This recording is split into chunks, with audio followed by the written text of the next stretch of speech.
Ya, saya belajar dari pengalaman.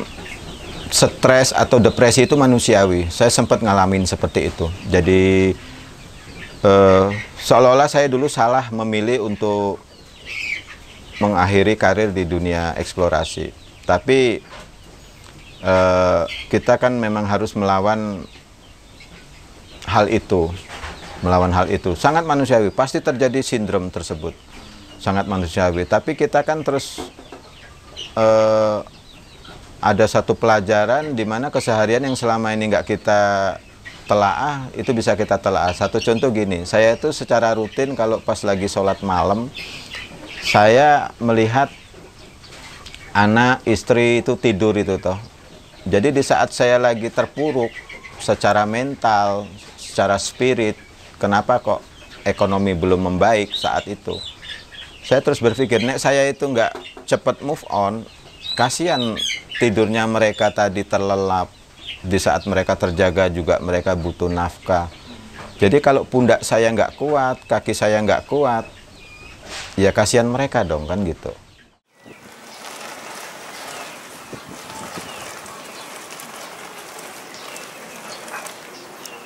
Bismillahirrahmanirrahim. Assalamualaikum warahmatullahi wabarakatuh. Perkenalkan, nama saya Yuswinto, usia 51 tahun, pemilik usaha Vita Farm yang beralamat di Kampung Paten Gunung, RT 03 RW 10, Kota Magelang. Kebetulan kita udah berjalan di 2 tahun ke depan ini. Ya, jadi Vita Farm ini bergerak di bidang pertanian, khususnya tanaman bibit buah-buahan, terus hortikultura, budidaya maggot. Yang intinya di budidaya maggot saya menggagas tentang konsep kawasan zero waste. Jadi latar belakang saya sebelum saya mendirikan Vita Farm ini, dulu sempat beberapa kali kerja di sebuah perusahaan. Salah satunya itu di perusahaan eksplorasi migas yang berpusat di Jakarta. Terakhir saya itu tugas di Brunei, terus saya resign, terus kita memulai bismillah bergerak di bidang usaha yang kepingin tadinya kerja di perusahaan, terus memiliki sebuah perusahaan. Tapi ternyata ya alhamdulillah semua rencana itu ternyata balik-balik Allah yang menentukan. Jadi malah saya justru merugi terus. Terakhir di Desember 2021 saya itu memulai budidaya maggot ini dari minus 165 juta dari hutang-hutang saya terdahulu. Jadi balik-balik lagi ya, semua itu karena Allah. Saat itu saya lupa bahwa yang merencanakan hidup ini sebenarnya ya kuasanya Allah kan gitu. Makanya saya sekarang lillahi ta'ala mengalir saja, bergerak di bidang kawasan zero waste yang kaitannya dengan biokonversi di budidaya maggot.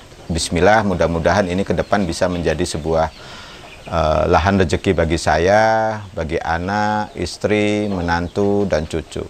Ya, jadi dulu semasa kita kuliah memang cita-cita karena habitat di asli saya di Sumatera Selatan sana itu kan di Pertamina ya. Jadi ada daerah operasi hulu Pertamina. Jadi cita-cita dulu kepengen kerja di pengeboran. Jadi saya adik-beradik rata-rata kerja di eksplorasi migas kan gitu. Tapi ya terus ternyata semua itu ya kita jalani semata-mata jalan hidup. Keputusan untuk resign ini karena didukung sama anak dan istri. Terus ada satu pengalaman hidup di mana di saat terakhir di Brunei kemarin itu, di saat saya berangkat kerja dari kantor ke lokasi itu, saya melihat ada anak-anak sekolah diantar mama papanya gitu kan, mereka turun dari mobil, cium tangan. Nah, di situ ternyata ada sisi-sisi yang hilang yang nggak bisa saya dapatkan kan gitu. Itu satu. Yang kedua, di saat saya di Brunei, bapak mertua meninggal. Di saat saya di Tarakan, Kalimantan, bapak saya kandung meninggal. Jadi saya pikir khususnya bagi saya kayaknya nggak mungkin saya berlama-lama dalam satu kondisi seperti itu dalam menjalani hidup ini. Makanya sekarang saya putuskan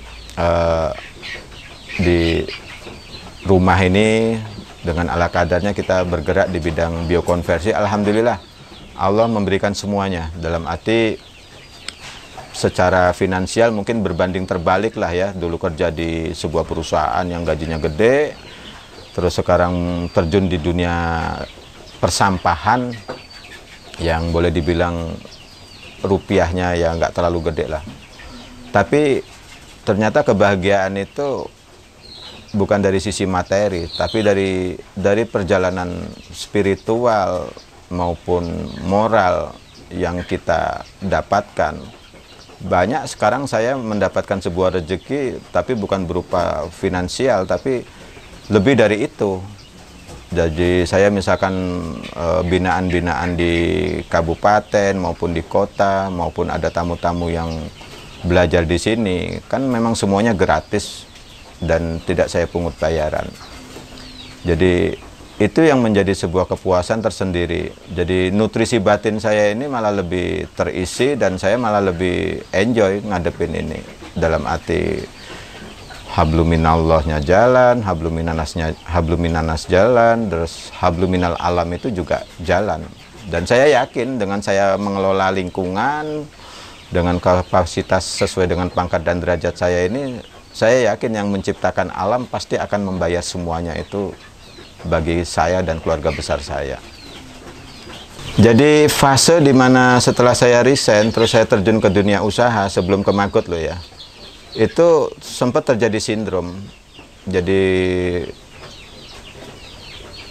ada satu target yang saya tanamkan saat saya nanti terjun ke wirausaha, minimal saya itu punya penghasilan sama kayak di kerja di sebuah perusahaan. Cuma kan tanpa sadar saya melihat kok nggak berhasil, bahkan malah merugi, bahkan tertipu. Ternyata setelah saya telaah ya, cara berpikir saya itulah yang membuat Allah cemburu. Sehingga janji Allah bahwasanya akan mencukupi kebutuhan hambanya, ternyata itu bukan sebuah kebutuhan di mata Allah, tapi sebuah keinginan bagi saya untuk tetap hasilnya sama seperti apa yang saya dapatkan di saat di perusahaan. Nah, sindrom inilah yang terus menjadi bumerang bagi saya. Ya mudah-mudahan kalau saya boleh minta izin buat teman-teman pemirsa, jadi ada tips di mana ya pantaskan diri kita dulu di mata Allah Subhanahu wa Ta'ala, bahwasanya kita ini betul-betul menjadi hamba sehamba-hambanya. Jadi saya melihat dari anatomi tubuh saya, di saat saya melakukan gerakan sholat, takbiratul ikram, Allahu Akbar, berarti kan Allah Maha Besar, dan saya di saat takbiratul ikram berarti saya itu tidak ada apa-apanya kan gitu. Itu satu. Kedua, dari sisi anatomi tubuh saya, di saat kepala saya yang merasa lebih cerdas dulu, punya jabatan dan segala macam, tapi di saat saya sujud dalam gerakan sholat, di mana kepala dan kaki saya ini sejajar menyentuh tanah, jadi saya itu tidak ada apa-apanya di mata Allah, dan Allah adalah segala-galanya kan gitu. Jadi dari situlah saya titik balik, saya kontemplasi. Saya harus memantaskan diri bagaimana ibadah saya, bagaimana hubungan saya dengan manusia, khususnya dengan keluarga. Nah, jadi doa-doa dari istri, dari anak, dari menantu, dari cucu, itulah menjadi magnet energi saya, bagaimana saya harus memantaskan diri kepada Sang Pencipta. Dan Alhamdulillah selama hampir 2-3 tahun berjalan ini, Allah menjawab semua itu. Dan sangat singkat 3 tahun itu. Terasa banget tangan-tangan Allah menyentuh saya. Itu. Ya, saya belajar dari pengalaman, stres atau depresi itu manusiawi. Saya sempat ngalamin seperti itu. Jadi seolah-olah saya dulu salah memilih untuk mengakhiri karir di dunia eksplorasi. Tapi kita kan memang harus melawan hal itu, sangat manusiawi. Pasti terjadi sindrom tersebut, sangat manusiawi. Tapi kita kan terus ada satu pelajaran di mana keseharian yang selama ini nggak kita telaah, itu bisa kita telaah. Satu contoh gini, saya itu secara rutin kalau pas lagi sholat malam, saya melihat anak, istri itu tidur itu toh. Jadi di saat saya lagi terpuruk secara mental, secara spirit, kenapa kok ekonomi belum membaik saat itu? Saya terus berpikir, nek saya itu nggak cepat move on, kasihan tidurnya mereka tadi terlelap. Di saat mereka terjaga juga mereka butuh nafkah. Jadi kalau pundak saya nggak kuat, kaki saya nggak kuat, ya kasihan mereka dong kan gitu. Jadi jangan sampai kita beromantisme dengan keterpurukan tadi. Karena apa? Perjalanan harus tetap, hidup harus tetap berjalan. Dan pundak saya adalah sandaran bagi mereka-mereka yang mencintai saya, mendoakan saya secara tulus dan ikhlas kan gitu. Jadi ayo kita move on, pelajari keseharian yang ada di rumah itu seperti apa istri, seperti apa anak. Nah itulah yang akan menjadi sebuah energi yang akan mengalir ke kita tanpa sadar. Allah akan menggerakkan kaki dan tangan kita untuk kita melangkah. Jadi setelah saya coba bisnis hal-hal yang kemarin dan sempat merugi, bahkan saya harus sampai mau dipidanakan itu. Anak saya yang pertama itu ngasih masukan, Pak, Bapak kan dulu kuliahnya di pertanian, kenapa sih nggak usaha sesuai dengan bidang keilmuannya kan gitu. Nah makanya terus saya menciptakan nama brandnya Vita, itu kan kepanjangan dari Vina dan Tara, jadi kedua anak saya. Jadi Vita dan Tara, terus saya tambahin akhiran farm karena saya berpikir ke depan spektrumnya harus saya perluas. Baik dari pertanian maupun peternakan, baik ternak unggas maupun ternak ikan. Terus tambah lagi ini biokonversi di bidang permagotan ini. Sehingga antara peternakan dan pertanian itu sebenarnya kan terintegrasi. Jadi kegiatan tanpa sisa. Sesuai dengan kearifan lokal sehingga kita bisa menekan biaya operasional dari pengadaan pupuk, pengadaan bibit, ya saprotannya kita bisa konsep mandiri itu dengan mekanisasi yang ada yang sekarang ini. Jadi di pertanian ini kebetulan saya jual bibit tanaman buah, sekaligus saya jadi konsultan perkebunan. Kebetulan saya buka kebun alpokat itu di Sumatera Selatan, tepatnya di Kota Prabu Mulih. Nah, di situ saya supply bibit sekaligus sebagai konsultan di sana untuk bergerak di bidang perkebunan. Karena di sana kan notabene penghasilannya kan rata-rata kan petani sawit dan karet. Kita mencoba untuk menggagas tanaman buah. Karena saya melihat dari jalur distribusi kebutuhan buah di sana itu sangat potensial kalau kita buka kebun di sana.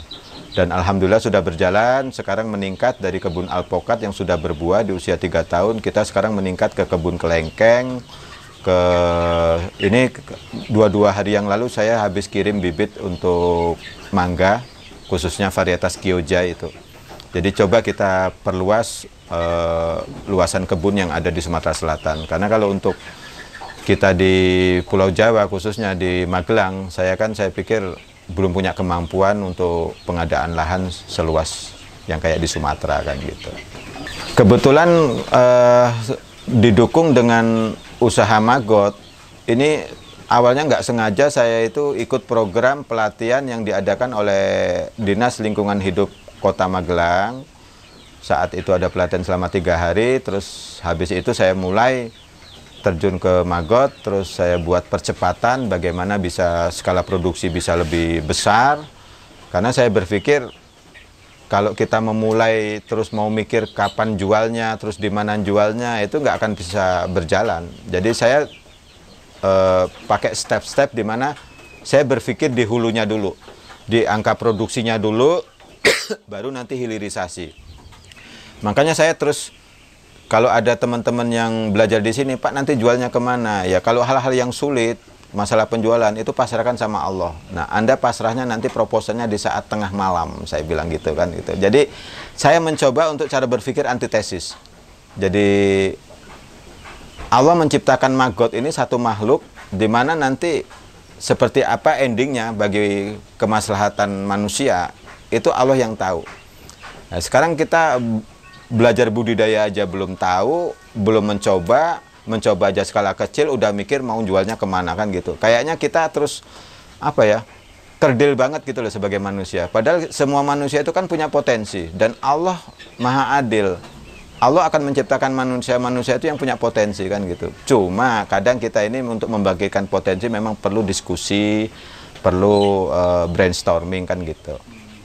Awalnya saya tertarik setelah pelatihan, itu saya melihat bahwa usaha ini tidak butuh modal banyak, itu satu. Jadi kan secara fisiologis kan maggot ini nggak butuh tempat yang khusus. Yang penting hujan nggak kehujanan kan itu satu dari permodalan. Kedua dari sumber pakan. Selagi sampah itu ada di mana-mana, kita nggak malu dan nggak malas untuk memungut, itu kan berarti kita nggak butuh modal yang terlalu gede untuk pengadaan pakan. Tapi yang lebih penting, yang lebih substansi bagi idealisme saya tentang saya bisa bersihin lingkungan untuk pakan maggot dari sampah-sampah tersebut. Di saat lingkungan bersih, insya Allah dompet akan terisi oleh Allah Subhanahu Wa Taala. Itu. Nah itu yang saya tekankan ke teman-teman. Wes urusannya dompet, itu urusannya terisi atau tidak, itu pasrah karo Gusti Allah. Allah Subhanahu Wa Taala itu maha pengasih, maha penyayang. Jadi kalau lingkungan bersih, konsep Ar-Rahman Ar-Rahim itu akan muncul dengan sendirinya. Jadi selama saya itu 2 tahun ternak maggot, saya dulu pernah ngalamin nggak ada penjualan itu selama 6 minggu. Jadi kalau kita bicara persentase kan banyak minggu-minggu yang laris atau terjual daripada minggu-minggu yang tidak terjual. Cuman dari 6 minggu yang tidak terjual itu menjadi sebuah trigger bagi saya. Bagaimana saya melakukan konsep diferensiasi. Apa itu? Yaitu saya terus sekarang budidaya ayam, baik itu ayam KUB, ayam Elba, terus entok. Sehingga saya berpikir ternak maggot nggak melulu kita jual maggot, tapi juga bisa kita kasihkan ke ayam, ayamnya bisa kita jual. Sehingga ada pola di mana ada penghasilan harian, bulanan, tahunan. Karena telur bisa harian, terus bulanan bisa di ayam pedagingnya kan gitu. Nah, konsep diferensiasi ini coba saya tularkan ke teman-teman. Alhamdulillah teman-teman juga memulai juga dan sudah terasa signifikan hasilnya gitu. Jadi maggot yang kita budidayakan, sebagian kita jual, juga sebagian kita untuk pakan alternatif bagi peliharaan unggas kita, peliharaan ikan kita. Jadi konversi pakan, kita bisa menekan FCR, food cost ratio-nya bisa kita tekan dari kita beli pakan pabrikan, kita bisa pakai alternatif maggot. Karena dalam tubuh maggot sendiri kan sudah banyak nutrisi yang dibutuhkan oleh unggas maupun ikan tersebut. Kan bisa lihat di AI atau apa itu kandungan-kandungan maggot kan bisa kita pelajari. Jadi ada treatment yang berbeda dari binaan-binaan saya itu. Jadi ada yang 50% pakai pur unggasnya, terus yang 50% pakai maggot. Itu ada lagi kayak saya kan full maggot. Jadi full maggot paling seminggu sekali saya kasih hiburan pakai pur kan gitu. Jadi intinya kita itu secara fisiologis, nutrisi yang dibutuhkan oleh unggas maupun ikan itu tercukupi, tapi yang lebih penting tentang FCR-nya, food cost ratio-nya itu bisa kita tekan, sehingga margin atau keuntungan itu bisa kita rasakan kan gitu. Dan alhamdulillah secara periodik tetap kita amati terus, bisa kita pantau program diferensiasi ini jalan atau tidak kan gitu. Alhamdulillah jalan. Cuman yang kita sayangkan ini kan kaitannya dengan saya di permagotan ini dibina oleh DLH. Sebenarnya kan kalau kita udah diferensiasi, kalau pemerintah itu care, khususnya Dinas Pertanian, ini kan nomenklatur mereka tentang peternakan dan perikanan. Jadi kalau mereka itu hadir untuk menciptakan iklim usaha, ya ayo kita kolaborasi, elaborasi, sinergi, kan gitu. Sehingga apa? Di saat banyak yang ternak maggot, ternak ikan, ternak unggas, sedangkan maggot itu butuhnya sampah, otomatis sampah itu akan tereduksi dengan sendirinya. Walaupun tetap ada program-program tentang edukasi masyarakat di tingkat hulunya sampah itu untuk kita program edukasi pemilahan. Ya, seperti contoh di wilayah kampung saya, ini kan ibu-ibu ini kan kalau habis subuh ini kan habis cuci-cuci piring, mereka kan akan membawa sampah organiknya ke kandang maggot saya. Itu biasanya dicantolin di pagar-pagar kandang saya itu. Terus yang anorganiknya juga disetorkan ke tempat saya karena kebetulan juga ada bank sampah unit. Nah, tapi khusus anorganik itu nanti akan kita catat sesuai dengan nominal rupiahnya. Nanti akan kita buka di akhir tahun itu sebagai tabungan bagi mereka. Itu satu. Tapi yang terpenting sebenarnya tentang edukasi ke masyarakat bahwa mereka ternyata ya diajak seperti itu mau tanggung jawab terhadap sampahnya mereka masing-masing. Terlepas saya yang akan mensentralisasi semua itu, yaitu yang organik masuk ke kandang maggot saya, yang anorganik masuk ke BSU milik kita bersama, kan gitu. Jadi alhamdulillah ini menjadi sebuah prototipe sehingga masyarakat ini bukan hanya dituntut untuk memilah, dituntut untuk bertanggung jawab, tapi juga ada sisi-sisi finansial yang bisa mereka dapatkan gitu dari sisi anorganiknya. Nah, dari sisi anorganik ada sebagian pot-pot dari galon itu kita jual, terus kita belikan cat, kita cat dinding-dinding rumah warga sehingga kampung ini akan menjadi kampung yang cantik dan masyarakatnya juga akan menjadi masyarakat yang tertib, kan gitu. Ya, awalnya saya bekerja sama dengan Dinas Lingkungan Hidup Kota Magelang untuk program edukasi di kampung kami dan alhamdulillah udah berjalan dengan DLH sampai sekarang. Terus sekarang saya secara mandiri itu melakukan binaan-binaan baik person by person atau kadang saya tiap 1 bulan sekali di RT saya itu kan kebetulan saya ketua RT nih. Nah, saya kan tiap 1 bulan sekali kan ada agenda sarasehan. Nah, itu selalu saya sampaikan tentang program pengelolaan sampah. Gitu. Kenapa? Saya nggak ingin tanpa mendiskreditkan dari dinas, saya nggak ingin bahwa sampah itu hanya dipindah gitu loh, tapi dikelola. Jadi terminologinya kan beda, mindah sampah sama ngelola sampah. Nah, kalau mengelola sampah, berarti masyarakat ini jangan jadikan objek, tapi jadikan subjek. Jadi ikut mikir, ikut tanggung jawab, ikut diskusi kan gitu. Ikut buat program, boleh mengusulkan sesuatu yang kira-kira konstruktif. Itu. Cuman memang saya ini kan makanya saya berharap dengan usaha saya itu bisa dapat penghasilan yang lebih dari cukup sehingga bisa mendanai kegiatan-kegiatan sosial. Karena ada beberapa binaan selain di kota kan saya juga di kabupaten. Sehingga saya kadang-kadang untuk merogoh kocek itu kan saya ngatur-ngatur kan, ngatur-ngatur anggaran, toh, mana yang untuk keluarga, mana yang untuk kegiatan sosial. Tapi ya alhamdulillah on the track, istri, anak, menantu mendukung, dengan hadirnya cucu jadi penyemangat juga, sehingga apapun kegiatan yang diundang di kabupaten itu ya saya selalu tidak berpikir dari mana ongkos bensinnya, dari mana ongkos makannya, saya pikir Allah akan mencukupi itu semua. Dan dengan keyakinan seperti itu saya menjadi sosok manusia yang irrational thinking. Jadi nggak masuk akal tapi dijalani gitu loh. Seperti contoh binaan-binaan yang ada di pondok pesantren itu. Ya saya sama teman-teman, ayo tolongin saya bantu pesantren untuk membuat sebuah program usaha biokonversi. Di situ sudah ada maggot, situ ada entok, situ ada kambing. Rencana saya juga di situ ada kebun duri hitam. Nah, itu nanti pondok pesantren ini akan menjadi prototipe bagi pondok-pondok pesantren yang lain. Itu harapan saya dan teman-teman.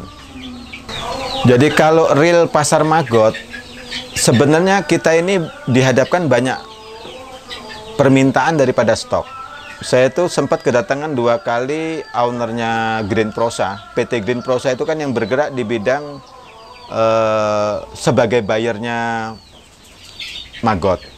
Jadi sebenarnya permintaan itu contoh sekitar setengah tahun yang lalu itu saya diminta untuk menyediakan 1 ton per hari. Cuman kan kita belum bisa menyamakan frekuensi yang diminta, kuota. Jadi karena kita ini masih skala kecil, terus cara penjualannya masih konvensional, untuk upscaling bisa menyamakan kuota yang diminta Green Prosa. Karena Green Prosa ini sebagai PT yang menyuplai substitusi tepung ikan menjadi tepung maggot untuk untuk industri pakan ternak baik unggas maupun ikan. Nah, untuk menyamakan frekuensi tersebut, sempat kemarin saya ditawarin untuk jadi PIC-nya supplier di Green Prosa. Cuma karena terkendala kerjasama dengan pemerintah kota, saya akhirnya entah ceritanya gimana nggak jadi PIC-nya itu. Ya balik-balik ya semua itu rencana Allah kan gitu. Padahal kalau itu bisa, otomatis kan menjadi sebuah penyemangat baru bagi binaan-binaan saya, sehingga ada kepastian terjual kan gitu. Jadi sebenarnya pangsa pasarnya itu sangat besar. Cuman untuk menyamakan frekuensi permintaan. Karena saya pikir sekelas Green Prosa kan butuh aspek 3K, kualitas, kuantitas, kontinuitas. Nah, kita belum bisa mencukupi itu. Makanya saya butuh tangan-tangan, ya syukur dari momen seperti ini saya bisa menyampaikan ada NGO yang bisa peduli terhadap lingkungan. Karena apa? Berbanding lurus antara produksi maggot dengan sampah yang bisa kita reduksi.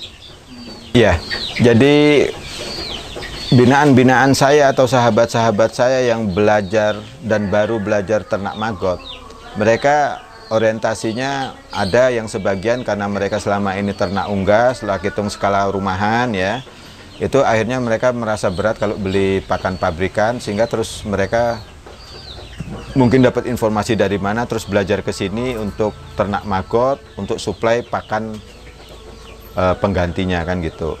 Itu satu. Ada lagi yang belajar di sini memang betul-betul pure untuk terjun wirausaha budidaya maggot terus jualnya maggot. Ya ada.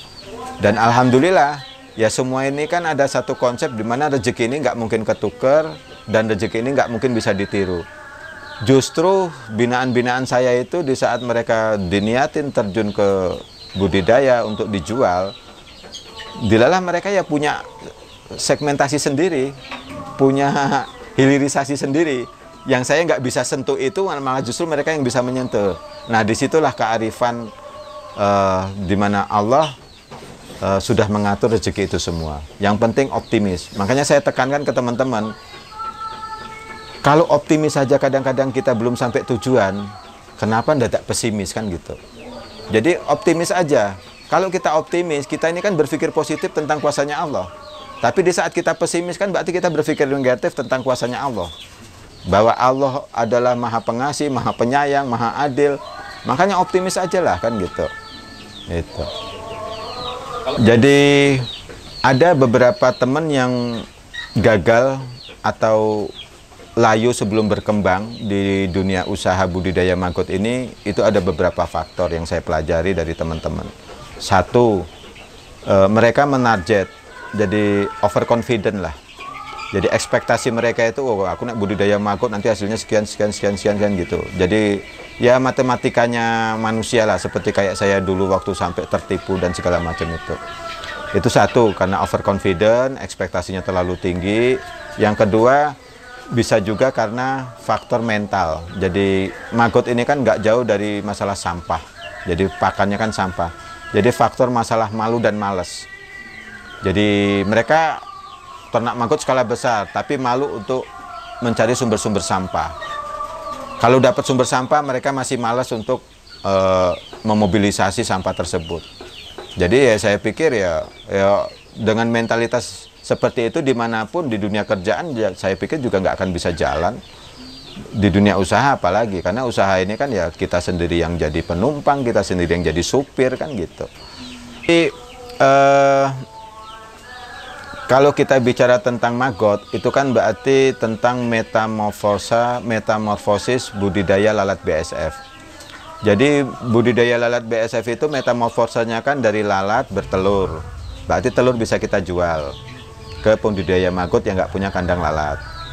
Setelah telur kalau misalkan nggak laku, berarti kita tetaskan. kita tetaskan jadi baby maggot. Nah, baby maggot biasanya ada orang yang beli yang mau budidaya maggot, tapi dia nggak mau beli telur karena beresiko katanya faktor takut nggak netes. Berarti baby maggot bisa kita jual. Baby maggot nggak bisa kita jual juga, bisa fresh maggot, maggot usia yang remaja, di mana yang itu bisa dikonsumsi untuk biasanya unggas sama ikan. Fresh maggot kok juga belum laku, bisa saya kasihkan ke ayam. Atau fresh maggot bisa kita tuakan menjadi pupa, sehingga pupa itu kadang-kadang juga ada yang beli. Kadang ada peternak punya kandang lalat tapi stok pupa nggak punya. Nah, itu jadi pupa bisa kita jual ke mereka. Pupa juga nggak laku, ya udah kita masukin ke kandang lalat, jadi lalat lagi kan gitu. Jadi dari konsep metamorfosa yang dibuat oleh Allah Subhanahu wa Ta'ala, di situ ada tahapan-tahapan ekonomi. Bahkan teman saya sekarang sudah bisa jual sampahnya. Jadi sampah olahan dapur yang dia kumpulkan dari rumah makan, dari hotel, itu dia jual per kilo itu 500 sampai 1.000 rupiah. Itu. Jadi mereka tampung di ember kayak saya gini terus mereka jual. Tapi kalau saya insya Allah saya nggak akan pernah jual sampah tersebut, justru akan saya berikan kepada teman-teman binaan baru saya. Contoh yang di pondok pesantren itu dia biasanya kan orang baru itu kan walaupun tidak malu, tidak malas, tapi kan nggak secepat itu cari sumber sampah. Itu biasanya saya kasih dari kandang saya. Gitu. Jadi saya berusaha untuk tidak menjual sampah tersebut, tapi saya berikan aja. Biar ada penyemangat bagi mereka untuk saya dampingin. Jadi kalau telur lalat BSF itu saya menjual harga Rp3.000 per gram. Kalau fresh maggot itu saya jual 8.000 per kilogramnya. Terus kalau pupa itu saya jual per kilonya itu 60.000. Itu. Jadi kaitannya dengan sumber pakan maggot itu kan dari sampah. Cuman kan ada beberapa kategori sampah. Jadi sampah kategori SOD itu sampah olahan dapur. Itu biasanya kita ambil di hotel maupun rumah makan. Dan mereka biasanya sudah teredukasi untuk dipilah. Nah, itu yang nutrisinya tinggi bagi pertumbuhan maggot. Jadi di usia habis menetas telur, 17 sampai 20 hari itu udah bisa dipanen. Dan ukurannya bisa besar-besar.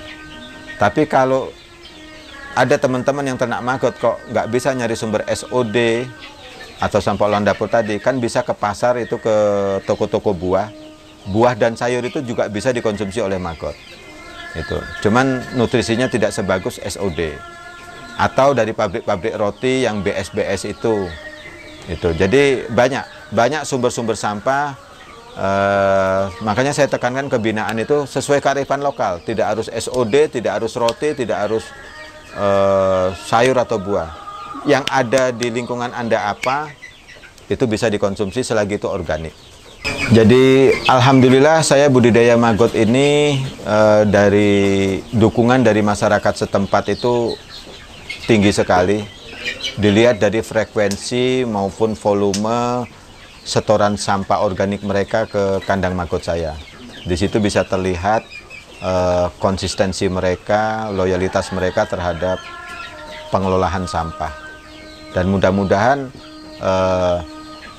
hal-hal seperti ini kan bisa dibuat skala luas lagi sehingga kita juga bisa meringankan tugas pemerintah. Karena memang nggak gampang sih pemerintah untuk bisa mengelola sampah. Karena selama ini saya masih bisa melihat dari proses sampah organik menjadi kompos yang sudah dilakukan pemerintah sendiri kan masih terbatas. Baik dari sisi mekanisasi maupun dari sisi kualitas maupun hilirisasinya. Makanya saya membuat sebuah grand design itu pertanian dan peternakan ini kita integrasikan. Tanpa kenal lelah, saya harus brainstorming dengan dinas-dinas yang lain, baik di kabupaten yang lain, untuk kita ayo bareng-bareng sinergi, biar nanti masyarakat juga merasa punya nilai tambah dari sisi rupiahnya. Jadi kalau kita budidaya maggot, apakah bisa untuk mencukupin keluarga? Ya tinggal tergantung keluarganya jumlahnya kan berapa. Itu satu. Yang kedua masalah lifestyle, gaya hidup ya. Nah, tapi itu kita kesampingkan. Ini kita bicara tentang normatif kehidupan manusia kan gitu. Kehidupan sebuah keluarga. Kalau di Kota Magelang ini dengan anak 2 kita punya penghasilan rata-rata 100.000 per hari, itu insya Allah cukup. Nah, untuk 100.000 per hari berarti kan kita butuh maggot berapa kilo yang kita jual. Kalau kita budidaya maggot, ternak maggot, budidaya maggot jual maggot. Tapi kalau tadi 100.000 per hari harus kita dapat per hari, berarti kan kita bagi Rp8.000, kan ketemunya kilogram. Jumlah kilogramnya berapa yang harus kita produksi. Nah, di saat jumlah kilogramnya bisa kita produksi, disitulah berbanding 5 kali lipat total sampah yang harus kita ambil. Jadi saya ayo sumbutnya apa ya, seimbang dengan keinginan kita untuk mencukupi keluarga, tapi juga seimbang dengan kontribusi kita terhadap usaha yang kita lakukan. Itu. Jadi bagi rekan-rekan yang kepengen budidaya maggot atau mungkin skala luas untuk menciptakan kawasan zero waste atau mungkin melakukan kegiatan integrate farm, silakan hubungin saya di 0813 9280 6387 atau mungkin bisa di FB itu Yuswinto Kinoy itu. Jadi ayo kita diskusi bareng, atau mungkin saya yang harus ke sana atau rekan-rekan yang harus ke sini, bisa kita musyawarahkan demi terciptanya lingkungan yang bersih tapi dompet juga terisi kan gitu. Nah, di saat kita dompet terisi, insya Allah kita nggak mikir tiap hari Jumat mau infak berapa ya kan gitu ya toh, habluminasnya jalan gitu loh.